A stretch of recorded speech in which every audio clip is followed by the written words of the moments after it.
আগরতলা পৌর নিগমের ৩৯ নম্বর ওয়ার্ডের উদ্যোগে মেগা রক্তদান শিবির আয়োজন করা হয়েছে। উপস্থিত মুখ্যমন্ত্রী মানিক সাহা, মেয়র দীপক মজুমদার, এএমসি ৩৯ ওয়ার্ডের কর্পোরেটর অলোক রায় সহ অন্যান্যরা। এই গিফট আমরা নিশ্চয়ই সবাই যারা 18 বছর থেকে প্রায় 60 বছর এবং বিজ্ঞান বলছে যারা নিয়মিত রক্তদান করেন 65 বছর পর্যন্ত এই রক্তদান করতে পারে। যখন যারা এখানে রক্তদান করছেন তাদের মধ্যে কিন্তু একটা এই রক্ত দেওয়ার সময় আপনারা দেখবেন ওই পার্টিকুলার এই অল্প সময়ের মধ্যে তার মধ্যে একটা ঐশ্বরিক একটা অনুভব কিন্তু সেটা আসে। আবার যিনি নাকি রক্তটা নিচ্ছেন তার মধ্যেও সেই ভাবনাটা আসে। কাজে এর থেকে বড় গিফট যেহেতু নেই, কেন আমরা সবাই মিলে আমরা রক্তদানে এগিয়ে আসবো না? আর এই রক্ত দিয়ে কিন্তু আমাদের অনেক শিক্ষার বিষয় আছে। দেখুন, আপনি যদি মনে করেন আজকে 5000 রক্ত আমি বোতল এখানে 300 থেকে 350 ml যদি আমি ইউনিট আমি রাখি, আমি 5 বছরের জন্য আমি অনেক কিছু রেখে দিই, কিন্তু রাখতে পারবেন না। বলেছে না, যদি তাহলে ভুলে যাবে। উপরওয়ালা কিন্তু বলে দিয়েছে যে এই রক্ত বেশি দিন রাখা যাবে না, এটা নষ্ট হয়ে যাবে। অর্থাৎ বারবার আমার একজন আরেকজনের প্রতি যে আমার যে এই সামাজিক দায়িত্ব, সেটা কিন্তু মনে করিয়ে দেওয়ার ব্যবস্থা আমাদের ঈশ্বর আমাদের করে রেখেছে।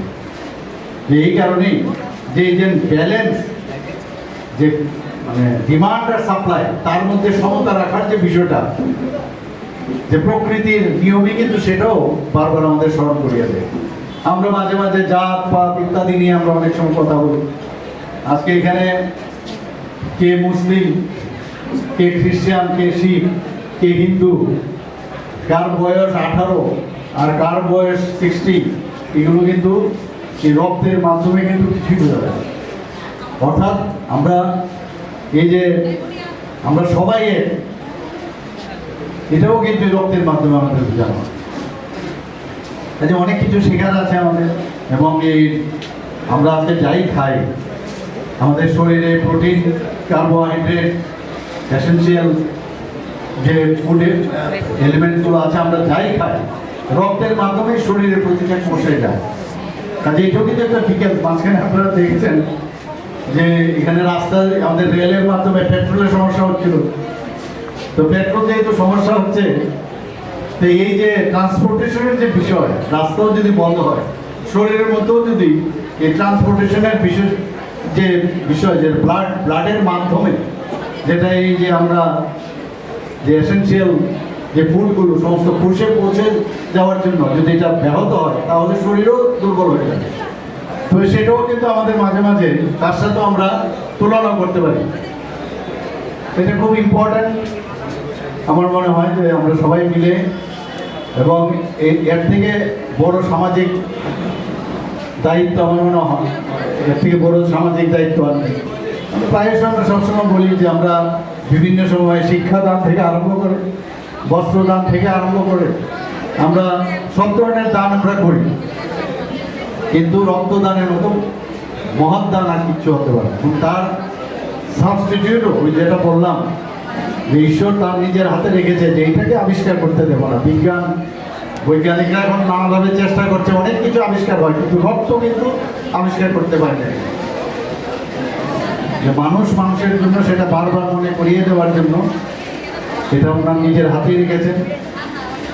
এবং আজকে এখানে অত্যন্ত ভালো লাগছে, মহিলাদের সংখ্যা এখানে অনেক বেশি, ওনারাও রক্তদানে ব্রতী হয়েছেন। খুব ভালো লক্ষণ। আমাদের বারবার বলি যে সমাজ পরিবর্তন আমাদের করতেই হবে। এবং ত্রিপুরাতে একটা রেনেসান্স এখন তৈরি হয়ে গেছে রক্তদানের ক্ষেত্রে। আমরা জানি যে 1% রক্ত মজুদ রাখতে হয়।